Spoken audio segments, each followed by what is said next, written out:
वो यूट्यूबर साहब। ये हमारे पास पानी खत्म हो गया।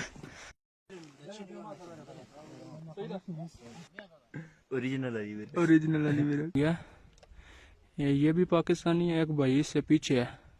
अस्सलाम वालेकुम जी, कैसे हैं सब? खैरियत से हैं? मैं भी ठीक हूँ, शुक्र है अल्लाह पाक का। तो ये है हमारा तुर्की से पाकिस्तान का सफ़र एपिसोड 7। अगर आपने हमारा तुर्की से पाकिस्तान का सफ़र एपिसोड 1, हमारा तुर्की से पाकिस्तान का सफ़र एपिसोड 2, 3, 4, 5, 6 नहीं देखी तो आप लिंक डिस्क्रिप्शन में जाकर देख सकते हैं। तो आप सबको पता है हम लोग एपिसोड 6 में एक गार में थे और हम लोगों ने वो रात कैसे गुजारी आप सबको पता है। इस वीडियो में हम लोग कहाँ जाएंगे, क्या करेंगे, ये आपको मैं शॉर्ट सा बता देता हूँ कि इस वीडियो में वो क्या देखने वाले हैं, क्या जानने वाले हैं, तो वो सुन ले। इस वीडियो में हम लोग जाएंगे माको के टॉप पर, जहाँ बादल है, जहाँ हम लोग अंधे हो जाते हैं, मतलब कि हमें कोई चीज़ दिखाई नहीं देती, जैसे फोग होती है इस तरह का सीन होता है। जब हमारे पास पानी ख़त्म हो जाता है और हम लोग पानी का जुगाड़ कैसे लगाते हैं, और फिर जब हमें सांस नहीं आता, हमारे रंग पीले हो जाते हैं, होंठ खुश्क हो जाते हैं, और जब कुछ लड़के पीछे रह जाते हैं, और फिर जब हम लोग रास्ता भटक जाते हैं, और फिर जब बस नहीं, और फिर क्या होता है, हम लोग बॉर्डर तक कैसे जाते हैं, अपने लक पर माँ की दुआओं से कैसे पहुंचे वहां तक, तो इस वीडियो में आप ये जानने वाले हैं। तो आप सबको पता है हम लोग गार में हैं। गार में हम लोग रात रहे। जैसे ही सुबह के 7:30 या 8 ये टाइम हुआ, हमारा डंकर आता है, हमें बोलता है चलो चलें मितवा ऊंची नीची राहों में, पहाड़ों पर आता है वो, हमें उठाता है और हमें चला लेता है। ये सुबह सुबह का टाइम है। ये क्लिप आप देखें।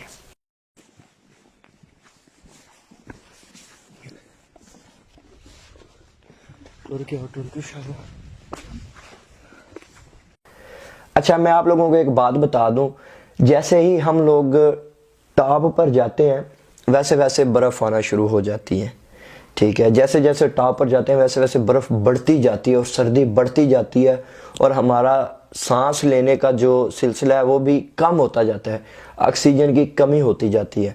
तो ये सबसे पहले आप ये सीन देखें, बर्फ़ वाला स्टार्टिंग वाला, और सामने माँ को आपको नज़र आ रही है जहाँ पर हम लोगों ने जाना है, सामने ऐसे। तो ये सीन देखें, बर्फ।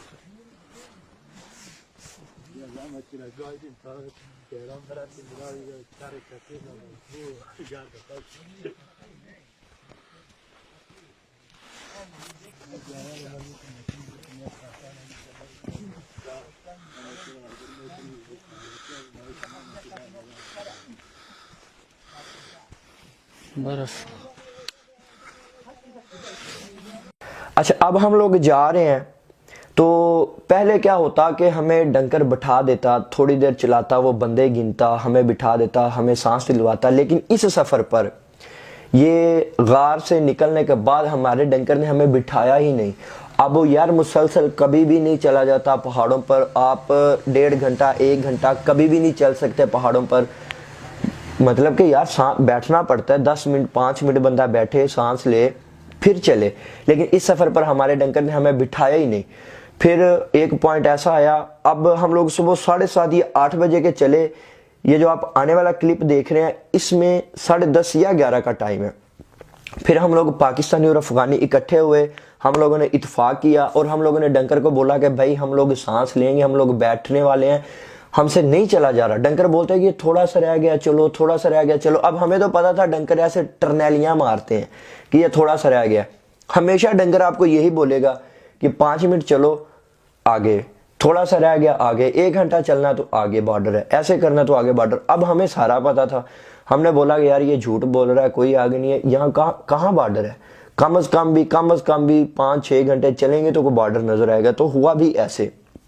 अब हम लोगों ने इत्फाक किया और अब हम लोग डंकर को अकड़ गए। हमने बोला कि भाई तूने मारना है मार दे, कुछ 10 मिनट तो बैठने दे। फिर हम लोग यहाँ पर इत्फाक करके इस पॉइंट पर बैठे।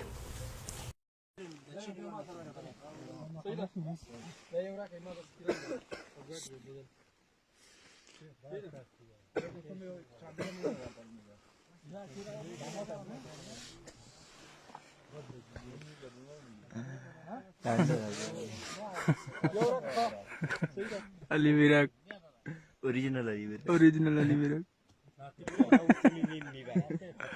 भाई की है। आए करे आज मैं खुद को समझता हूँ कि मैं बड़ा बहादुर हूँ, मैं बड़ा ब्रेव हूँ, मैं हर मुश्किल से लड़ सकता हूँ। मतलब कि मुझे खुद पर इतना कॉन्फिडेंस है कि मैं हर हालात से गुजर सकता हूँ। लेकिन ये जो हालात थे ना, ये जो पॉइंट था, ये जो आपने अभी देखा है, यहाँ भाई मेरी भी बस हो गई थी।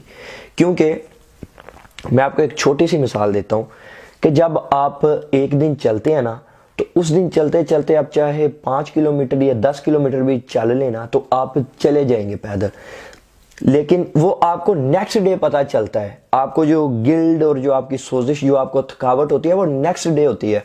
हमारे साथ भी ऐसे ही हुआ था। गार से पहले जो हम लोग चले थे, और जब हम लोगों ने गार में स्टे किया और सारी रात सोए भी नहीं, तो जो गार से पहले वाला सफ़र था और गार में स्टे करने का जो दुरानिया था, उस दुरानिये में हमें भाई गिल्ड पड़ गए थे, हमें सोजिश हो गई थी, पैरों पर सोजिश हो गई थी, टांगों पर सोजिश हो गई थी, और चला नहीं जा रहा था, गिल्ड पड़ गए थे भाई, और सारी रात फिर सोए भी नहीं। और फिर ऊपर से यकीन करें, इतनी ऊंचाई से हम लोग पीछे ऐसे देखते थे ना, तो कसम अल्लाह दी भी चक्कर आते ही, बस ऐसे लगता था जैसे हम लोग नीचे गिर जाएंगे। ऐसे दुश्वार गुजार रास्ता था। और इस पॉइंट पर हसन बेचारे की भी बस हो गई थी। आपने देखा वो कैसे एक कॉर्नर पर बैठा है और वो बेचारा सबसे पीछे था। मेरी भी भाई एंड हो गया था, और मैं ऐसे सर मारता था कि यार क्या कि कौन सी गलती कर बैठे हैं फिर से एक दफ़ा यार। फिर इस पॉइंट पर हमें अली फुल्लरवन भाई हौसला देते रहे हैं कि यार अभी थोड़ा सा रह गया, चलो इतना सफ़र कर लिया, अब ऐसे ना करो, मेरा भी दिल छोटा छोटा ना करो। ऐसे ही फिर हम लोगों ने एक दूसरे को हौसला दिया, और इस पॉइंट पर हम लोगों ने तिलावत कुरान मजीद की तिलावत की। क्योंकि हमें डंकर ने बोला कि यार अब आप लोग टॉप पर जा रहे हो, वहाँ से आप लोगों ने जल्दी जल्दी चलना है, आप लोगों ने स्लो नहीं चलना, क्योंकि वहाँ पे ऑक्सीजन की कमी थी। आप आने वाली वीडियो में देखेंगे। उसने मैं बताया कि यार आपने जल्दी जल्दी चलना है, भागना है वहाँ पे, और आपने आगे जाकर बताता हूँ क्या करना है। फिर यहाँ पर हमने तिलावत कुरान पाक की। तिलावत कुरान पाक करने के बाद हम लोग फिर से चल दिए। अब वो पॉइंट आप देखेंगे जहाँ पर हमारे पास पानी ख़त्म हो गया। होए यार, ये हमारे पास पानी ख़त्म हो गया। तो ये जो नीचे बर्फ़ पड़ी हुई है, वो हम लोगों ने उठा के इसके अंदर फेंकी है। ये पानी बनेगा, फिर शायद थोड़ा सा पी ले। पानी ख़त्म हो चुका है, सफ़र की तरफ रमा दम है। नहीं दी सुना अभी। हाँ जी फुल्लरमान साहब। हाँ सर है। ये आपने देख लिया कि हम लोगों ने कैसे पानी का जुगाड़ लगाया। ये तो क्लिप में तो इतनी सी बर्फ़ डाली थी, लेकिन बाद में हमने अपनी पूरी बोतल भर के बर्फ़ से फिर ऐसे हम लोग उसे हिलाते थे, और वो फिर पानी बनता था और हम लोग उसे पीते थे। इस क्लिप में आपने देखा कि अली फुल्लरमान बेचारे को इतनी प्यास लगी है, उसके होंठ खुश्क हुए पड़े हैं, और हमारा सांस का बस ये सिलसिला है, क्योंकि भाई साहब फूल जाता है, एडा सौखा नहीं जी है। तो भावें लाइट लै जाओ मेरिया गल्लां नूं, मैं हकीकत दस रहा जे तुहानूं, ठीक है। प्यास वाला भी एंड हुआ पड़ा है। और अब मैं आपको बताता हूँ कि वो नीचे को रास्ता जाता है, वो तो क्लिप नहीं मुझसे कवर हो सका, लेकिन मैं आपको वैसे बता देता हूँ कि एक रास्ता ऐसा भी आता है कि सिर्फ एक लड़के के गुजरने की जगह होती है वहाँ से, और जब आप ऐसे नीचे देखते हैं तो नीचे आपको इतनी गहराई नज़र आती है कि आपको वैसे चक्कर आ जाए। तो आप दो लड़के वहाँ से नहीं गुजर सकते, एक लड़का गुजरता है। ऐसे लाइन बनाकर फिर हम लोग वहाँ से गुजरे थे, और फिर अगर वहाँ से आपका पाँव स्लिप हो जाए ना, तो वो नीचे सीधा खाई में जाते हैं। ये तो था नॉर्मल सा रास्ता। आगे वो भी रास्ता आता है कि ऐसे डर लगता था कि या अल्लाह, अगर तो थोड़ा सा कदम भी, 6 इंच का कदम भी हम लोगों ने दाएं तरफ रख दिया तो हम लोगों ने नीचे ही चले जाना है। पहले आप ये क्लिप देखें, वो बात तो फिर मैं बाद में बताता हूँ। और अभी ये यकीन करें बर्फ़ पड़ी हुई है, लेकिन अभी तो है नवंबर का महीना, आ जाए 12-13 नवंबर है आज मेरे ख्याल से। अभी नॉर्मल है, तो अभी नॉर्मल है। तो जो लोग भाई आते हैं ना सर्दियों में, तो उनका यहाँ से पाँव स्लिप होता है, तो वो नीचे जाते हैं। ये मेरी बात आप याद रखें भाई, सर्दी में आपको पता ही नहीं चलता कि नीचे पहाड़ है या खाई है या क्या चीज़ है नीचे, तो भाई ये अवॉइड करें। ये वो पॉइंट है जनाब जहाँ पर लड़के बेचारे मरते हैं, ठीक है। ये जो एपिसोड 6 और 7 है ना, ये बेसिकली वही पॉइंट है जहाँ पर लड़के अगवा होते हैं, जहाँ पर चोर आपको पकड़ते हैं, जहाँ पर आपको सेफ लग जाती है, जहाँ पर लड़के मर जाया करते थे और अभी भी मरते हैं। अभी जो मैंने पहले एक वीडियो अपलोड की थी, रियल वीडियोस, जहाँ पे बेचारा सर्दियों में उन्होंने डंकी लगाई थी, वो यही पॉइंट था। यहाँ पर भी वो बेचारा लड़का मर गया था और ऊपर ही रह गया था, उसकी डेड बॉडी अभी तक नहीं मिली। ठीक है, यही बिल्कुल यही वो पॉइंट था, माको का टॉप, जब बर्फ पड़ गई थी और लड़के बेचारे मर गए थे, बहुत से खूनो खून हो गए थे, उनके जो पाँव थे उनकी आगे से उंगलियां वो अगर आपने वो वीडियो देख रही है तो वो भी लिंक डिस्क्रिप्शन में आप जाकर देख लेना, वो वीडियो भी, वो भी मैंने अपलोड की हुई था, वो यही पॉइंट था। तो अब मेरे जहन में वो वीडियो आ रही थी, क्या बाबा ये वो पॉइंट आ गया, मर ना जाइए किते। खैर माँ की दुआएं थी भाई साथ, सभी की माँ की दुआएं फिर साथ होती हैं। और अक्सर लड़के चाहे वो गर्मियों में आए या सर्दियों में आए, गर्मियों में जब वो आते हैं तो ये इतनी बुलंदी है कि सूरज आपके ऐसे ऊपर होता है तो आपका दिल घबरा जाता है। लड़के बेचारे बेहोश हो जाया करते थे। और अभी भी जो इस पॉइंट पर जाते हैं या जो इलीगल करते हैं, मैं तो हमेशा आपको यही सजेस्ट करूंगा कि मेरा भरा कभी भी डंकी ना लाया जे, मान लो मेरी गल। खैर ये वही पॉइंट, अगर आप गर्मियों में डंकी लगाते हो तो आप बेहोश हो जाते हैं, आपका दिल घबराता है। गिनती के 20 कदम आप चलें तो आपको प्यास लगती है और आपके पास पानी नहीं होता और कोई भी आपको वहां पर पानी नहीं देता। ठीक है, अगर कोई दे भी, अगर डंकर के पास पानी हो भी तो वो भी आपको 500 1000 का 5000 के एक घूंट पानी का देगा। और फिर आप 20 कदम चलेंगे, फिर आपको प्यास लगे, फिर आप नीचे गिर जाएंगे, फिर आप चल नहीं सकते, फिर आप वहीं पर रह जाएंगे। अक्सर आप अभी भी आप गूगल सर्च करें ना तो वहां पर हड्डियां पड़ी हुई होती हैं, वहां पर लाशें पड़ी हुई होती हैं, खोपड़ी आपको नजर आएगी, आप गूगल सर्च करेंगे तो वो यही पॉइंट होता है जहां पर लड़के गिर जाते हैं घबरा कर। क्योंकि ऐसा रास्ता आता है जहां पर आप ऐसे सीधा जा रहे हैं ना तो आपका कदम 6 इंच भी अगर दाएं तरफ रखा गया तो वो खाई है, फिर नीचे गहराई है नीचे, तो घबरा जाते थे। ऐसे उन्होंने चलना, ऐसे ऐसे ऐसे ऐसे चलना, तो उनका कदम गलत रखा जाना, फिर वो गहराई में गिर जाते, फिर वो बेचारे कभी भी वापस नहीं आते। और अगर वो सर्दी में डंकी लगाते, अभी भी अगर सर्दी में डंकी लगाएं फुल सर्दी में, तो इतनी बर्फ होती है कि आपको पता ही नहीं चलता कि हम लोग जा रहे हैं, आगे गड़ा आने वाला है या आगे गहराई आने वाली है या आगे रास्ता होगा भी या नहीं। फिर आप अपने अल्लाह तवक्कली कदम रखते हैं और फिर कई बेचारे मर जाते हैं कि पहुंच जाते हैं। तो ये वही पॉइंट है। और फिर आसमान की बुलंदी इतनी है कि ये क्लिप देखें, वो चांद तारे वाली पहाड़ी है बादलों के अंदर, हम बादल क्रॉस कर रहे हैं, कल की ये क्रॉस कर रहे हैं हम लोग, ये अभी तक नहीं खत्म हुई। ठीक है, वो बादलों के अंदर में से हम गुजरे, यहाँ पे ऑक्सीजन की बहुत कमी है, सांस मतलब कि वो पता नहीं क्या होता है बंदे को ना, बंदे का दम घुटता है। तो बस यार मैं हम लोग बस ये क्रॉस कर लें, फिर आपको मैं बता दूंगा जब इंशाल्लाह पहुंच जाएंगे, फिर सारी डिटेल में आपको बता दूंगा क्या हुआ था क्या। अभी तो अभी हम लोग जा रहे हैं अपने सफर पर रवां दवाएं, तो फिर कुछ लड़के बेचारे पीछे रह जाते हैं। हम उन्हें अपने साथ मिलाने की कोशिश करनी है। पहले आप ये क्लिप देखें और माको की बुलंदी देखें और बादल देखें, कैसे बादलों ने घेरा हुआ है पहाड़ी को अपने इर्द गिर्द, और हम लोग वहां से गुजरे हैं, वो मैं आपको बाद में बताता हूँ। पहले आप ये क्लिप देखें जब लड़के बेचारे पीछे रह जाते हैं। तो जी देखें अगर आपको नजर आ रहा हो, वो नीचे जरा हो गया, ये भी पाकिस्तानी है, एक भाई इससे पीछे है, वो बहुत दूर है, ब्लैक कोट में आपको नजर आ रहा है शायद, ये रेड में, वो पीछे ब्लैक में नजर आ रहा है। ये चांद तारे वाले कल के भाई इसको क्रॉस करने लगे हैं, मगर नहीं, ये नहीं होने वाले। दूसरी तरफ से चले हैं, ऐसे घूमते घूमते घूमते इधर आ रहे हैं, बहुत दूर है भाई। अली फुलरमान भाई उसे खींच कर लाता आ गए, फिर मैं वहां इतनी दूर से आवाज लगाता कि चलो भी आ भी जाओ फुलरमान साहब। वहां तो फिर पंजाबी बोलनी थी, यहाँ तो उर्दू बोलनी पड़ती। खैर मैं उन्हें बोलता कि यार आ भी जाओ, आवाजें दे दे कर मैं उन्हें अपने साथ मिलाता, फिर भागता, फिर हसन को देखता, फिर क्योंकि अब मैं ही था, मुझे पता था अली, हालांकि अब या मैं ये नहीं कहता कि मैं बड़ी चीज हूँ, लेकिन हमने मिलकर बड़ा एक दूसरे का साथ दिया। ये देखें जब मैं अली फुलरमान भाई को आवाजें देता, बुलाता, अपने साथ मिलाता, ये देखें वो यूट्यूबर साहब फुल क्लास हो रही है पाजी, वीडियो बना बना के, कभी पीछे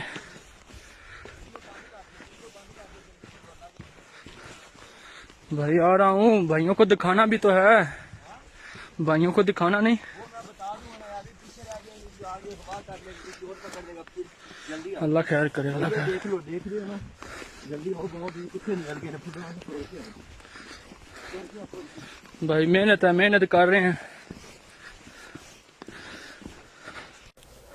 ये देख लें जनाब क्लिप और बर्फबारी आप देख लें यहाँ पे। अच्छा हमारे वो शूज़ भी नहीं थे कि जो स्नो के ऊपर हम चले और हमें परवाह ना हो। हमारे वो ही नॉर्मल शूज़ थे। हम लोग बर्फ़ के ऊपर चलते तो हमें पता चल रहा था कि हम बर्फ़ के ऊपर चल रहे हैं। हमारे पाँव ठंडे हुए हुए, मैं आपको क्या बताऊँ कि और आसमान की बुलंदी।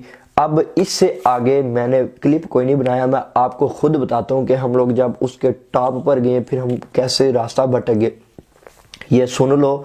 क्योंकि अब अली फुल्लरमान भाई पीछे रह रहा था और वीडियोस बना रहा था, इसलिए कि यार मेरे दोस्त ने यूट्यूब पर अपलोड करनी है तो मैं उसके लिए ज़्यादा से ज़्यादा क्लिप्स बनाऊं, ये है दोस्ती। फिर मैंने अली फुल्लरमान भाई से मोबाइल पकड़ अपने बैग में डाल लिया। मैंने बोला कि भाई वीडियो के चक्कर में तो पीछे रह जाता है, अगर पीछे ही रह गया तो फिर, क्योंकि डंकर अफगानी भी बड़े आगे निकल गए थे, डंकर भी आगे निकल रहा था, तो मेरी कोशिश यही थी कि यार हम लोग भी मिनटा मारे और आगे निकले। वो जो पीछे दो रह गए थे, अब हम लोग क्या कर सकते थे। फिर हम लोगों ने ये किया कि यार कोई पॉइंट आएगा, हम लोग वहाँ पर बैठेंगे, आखिर कितना हम लोग चलेंगे, फिर हम वहाँ जाकर डंकर की मिन्नत करेंगे और उन्हें अपने साथ लाएंगे। फिर ऐसा ही हुआ, मैंने मोबाइल पकड़ कर पॉकेट में डाल लिया और हम लोग जब माको के टॉप पर गए, वहाँ पर बादल थे, बंदे को बंदा नहीं नजर आता था, जैसे फोग नहीं होती या जो धुंध होती है, जैसे इस तरह का सीन था वहाँ पर। फिर हम लोग उस माको का सफ़र करने से पहले हम लोग वहाँ पर बैठे, जो पीछे दो लड़के रह गए थे पाकिस्तानी, उन्हें हम लोगों ने अपने साथ मिलाया, ऐसे हाथ में हाथ डाला, एक चेन बनाई, सबसे आगे डंकर, उसके पीछे अफगानी, फिर पाकिस्तानी, फिर अफगानी, फिर पाकिस्तानी, मतलब ऐसे हम लोगों ने चेन बनाई। उन्होंने बोला कि भाई हाथ नहीं छोड़ना किसी ने किसी बंदे का भी, अगर कोई बंदा रह गया सो रह गया। चीज़ नजर, जैसे फोग होती है, मतलब कि बस थोड़ा सा ही नजर आता था, बादल थे, कुछ चीज़ नजर ही नहीं आती थी, और ऑक्सीजन की कमी इतनी कि हम लोग रंग पीले हो गए थे। फिर डंकर हमें बोलता था कि भागो, उसने हमें बोला कि भाई हाथ नहीं छोड़ना किसी बंदे ने किसी का। हम लोगों ने तो भाई ऐसे हाथ पकड़ लिए, किसी बंदे ने, हम लोगों ने आपस में हाथ नहीं छोड़ा और हम लोग ऐसे भागते ही जा रहे हैं। हमें नहीं पता डंकर कैसे कैसे घुमा के नीचे ऊपर कैसे लेके जा रहा है, तो वो खुद ही जनाब, हमने तकरीबन, वो हमारा सफ़र था 15 से 20 मिनट का और बहुत ही मुश्किल। यकीन करें हमें सांस नहीं आ रहा था, ऐसे हमारा दिल घबरा रहा था, हमारे रंग पीले हो गए, सर्दी इतनी, बस ये आप बुलंदी आपने देख ली ना कैसे बादलों में माको थी, और इसी बादलों में से हम लोग गुजरे हैं, तो फिर आप खुद देख लें कि बादलों में से गुजरना कैसा होता है। जैसे हम लोगों ने वो बादल क्रॉस किए हैं, क्रॉस करने के बाद हम लोग फिर, अब हम लोग ऊपर आए, अब हम लोगों ने नीचे जाना था। नीचे हम लोगों ने ज़्यादा नहीं जाना था, बस थोड़ा ही हम लोग नीचे गए हैं। अब यहाँ पर डंकर ने हमें बोल दिया कि अब मैं यहाँ से वापस जा रहा हूँ, अब आप लोगों ने खुद ही आगे जाना है, मैं आपको रास्ता समझा देता हूँ। अब हम लोग बड़े परेशान हुए कि यार ये तो वो वापस जा रहा है, तो हम लोग कैसे जाएंगे। उसने बोला कि टेंशन नहीं लो, मैं रास्ता समझाता हूँ, आप उसी रास्ते पे चले जाना, ना आपने दाएं जाना ना बाएं जाना, यहाँ से सीधा जाओ आगे जंगल, वो बोल रहा था। उसने बोला कि आगे 10-12 दरख्त आएंगे, उस चीज़ को वो जंगल बोल रहा था। उसने बोला वो जब आगे उसी की सीध पे फिर आपने चले जाना है। मतलब कि उसने हमें 3 दफ़ा रास्ता समझाया और क्लियर समझाया कि आपने यहाँ से गुजरना है, यहाँ जाना है, यहाँ जाना है, यहाँ जाना है, और वो हमें ये कहकर खुद वो वापस चला गया।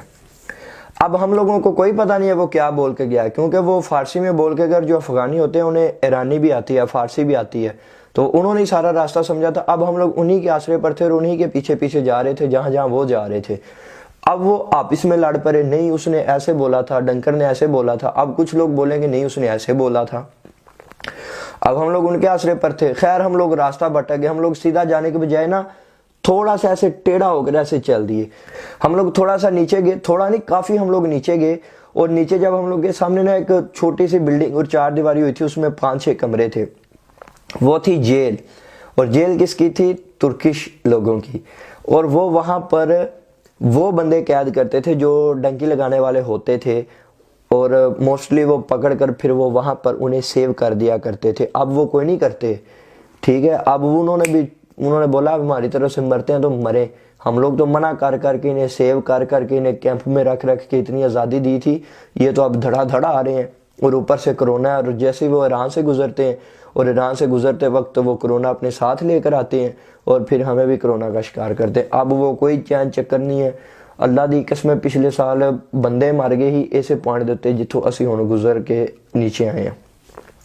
सामने खैर जेल। अब उसने हमें बताया था कि जेल की तरफ नहीं जाना, अगर आप जेल की तरफ गए तो वो दोबारा आपको पकड़कर उसी टॉप पर फेंक देंगे, या फिर आपको पकड़कर ईरानियों के हवाले कर देंगे, तो वो फिर आपको बहुत मारेंगे, आपकी हड्डियां पसलियां तोड़ देंगे। जेल की तरफ नहीं जाना, डंकर ने हमें यह समझाया था। अब जैसे हम लोगों ने जेल देखी, हमें पता चल गया कि हम लोग रास्ता भटक गए। फिर खैर ऐसे ही हम लोग देखते देखते देखते देखते अल्लाह ने सबब लगाना था, माँ की दुआएं थी और बस अल्लाह फिर मदद भी करता है। हम लोगों ने तिलावत की थी, दुरूद शरीफ पढ़ रहे थे, अल्लाह से मदद मांग रहे थे, अल्लाह ने फिर हमारी मदद की। हम खैर अपने ट्रैक पर आ गए जहाँ हम लोगों ने जाना था, और हमें जंगल नजर आया। हमने अल्लाह का शुक्र किया कि यार यही वो बता रहा था कि इस तरह का जंगल है। वहाँ पर पहुंचे, और वहाँ पर पहुंचने के बाद फिर नीचे गए, फिर ऊपर गए, थोड़ा सा नीचे देखा एक और जंगल जो उसने बताया था, फिर हम लोग वहाँ पर गए। वहाँ से जाने के बाद हम लोग जब नीचे उतरने लगे तो फिर उस डंकर ने जो नंबर दिया था ना कि इस नंबर पर राब्ता करना है आपने जब आप वो दूसरे जंगल पर चले जाओगे, तो उस नंबर पर राब्ता किया। अफगानियों के पास सभी के पास सिम थी, हमारे पास कोई नहीं थी, किसी भी पाकिस्तानी के पास सिम नहीं थी। तो उसने अफगानी ने कांटेक्ट किया कि हम लोग दूसरे जंगल पर आ गए हैं। उसने बोला कि आप सामने देखो, आपको एक दीवार नज़र आ रही है। हमें दीवार वाकई में नज़र आ रही थी। उसने बोला कि जो खंबा लगा हुआ है दीवार के पास, आपने उस खंबे के पास आना है, उस पोल के पास आना है आप लोगों ने। और उसने बोला कि अगर आपके पास कोई मोबाइल्स पैसे हैं तो वो छुपा लो, आपने ऐसा करना है कि भागना है, और भागते ही आप लोगों ने वो दीवार फिलांगनी है। और अब हमें वो बंदे ने हमारे साथ बोला था झूठ। अब आगे क्या हुआ था, अब हम लोग यहाँ पर आ गए हैं। अब वो जो दीवार थी वो था बॉर्डर, और हम लोगों ने वो कैसे क्रॉस करना था, फिर हम लोगों वहां से कैसे बचे। हमें फौज ने पकड़ा, हमारे मुंह में उन्होंने गन्ने डाल दी, गन्स अपनी वहां पर फायर किए, और हमें तो ये था वो हमें जलाने लगे। खैर ये बातें आगे नेक्स्ट एपिसोड में। यहाँ तक इतनी बहुत है, ये बहुत मुश्किल रास्ता था ये जो हम लोगों ने क्रॉस किया है। मेरा दिल था कि मैं आपको इसी एपिसोड में ये भी बताऊं, लेकिन ये बात बहुत लंबी है, ये एपिसोड 1 घंटे से भी ज़्यादा हो जाएगी। तो इतना भाई मैं भी, इतनी मेरी भी कैपेसिटी नहीं है, मैं भी नहीं बोल सकता, और वैसे भी मुनासिब नहीं है। चैनल के भी कुछ रूल्स होते हैं भाई मेरे, आहो सब क्या करो। अच्छा, तो ये थी माको हम लोगों ने जो क्रॉस की है, ठीक है। तो भाई बस मैं थक गया आज, ठीक है। यह सारा सफ़र था मेरा एपिसोड 7। अब आएगी एपिसोड 8, तो उसमें हमें जब फौज पकड़ती है भाई हम लोग कैसे फौज से बचे, उन्हें क्या बहाने लगाए, वो बड़ी इंटरेस्टिंग स्टोरी है, बहुत इंटरेस्टिंग स्टोरी है। वो आपने मिस नहीं करनी, वो आपने एंड तक देखनी है। तो इसकी ख़ास तौर पे हम लोगों ने तैयारी की थी कि जब हमें फ़ौज ने पकड़ना है तो हमने फ़ौज को क्या जवाबात देने हैं। फिर हम लोगों ने बॉर्डर कैसे क्रॉस किया, फिर ईरान की फ़ौज से हम लोग कैसे बचे। बड़ी बात है, क्योंकि अगर ये खैर अब अगले एपिसोड में बताऊँगा, फिर मैं आपको यहाँ पे हिंट दे दूँगा। अब नेक्स्ट एपिसोड का वेट करें, इंशाल्लाह एपिसोड 8 जल्द आ जाएगी। मुझे इंस्टाग्राम पर फॉलो कर दें। मुझे यार आप लोग इंस्टाग्राम पर फॉलो नहीं करते, यकीन करो मुझे बड़ा दुख होता है। जाओ यार, इतने बंदे देखते हो, इतने लोग इंस्टाग्राम यूज़ करते हो, यार मुझे इंस्टाग्राम पर भी सपोर्ट करो जैसे आप यूट्यूब पर सपोर्ट करते हो। और मुझे ये भी बताना है कि इस पूरी वीडियो में आपको सबसे डेंजरस पार्ट कौन सा लगा है और सबसे अच्छा पार्ट कौन सा लगा है वीडियो का। तो मिलते हैं नेक्स्ट वीडियो में, तब तक के लिए अल्लाह हाफिज़। एपिसोड 8 इंशाल्लाह जल्दी आ जाएगा, बहुत इंटरेस्टिंग है ब्रो। सी यू, अल्लाह हाफिज़। ये बहुत खौफनाक सफ़र था, बादल ऐसे हाथ लगाए, सूरज नज़र नहीं आ रहा था, अंधे हो गए थे हम लोग, कोई चीज़ नज़र नहीं आ रही थी, पानी ख़त्म हो गया था, ऑक्सीजन की कमी थी। यही मुश्किलात होती हैं भाई, इससे बढ़कर क्या मुश्किलात हो सकती हैं। ये मौत के करीब नहीं से और क्या है। तो मैं आपको हमेशा यही सजेस्ट करूँगा कि भाई डंकी कभी नहीं लानी, जो मर्ज़ी हो जाए। मेरा सफ़र वेख लो, मेरे तो कुछ सीख लो। तो बस सेकंड चैनल को सब्सक्राइब कर दो, AG vlogs by Ali Virk, इसे सब्सक्राइब करो।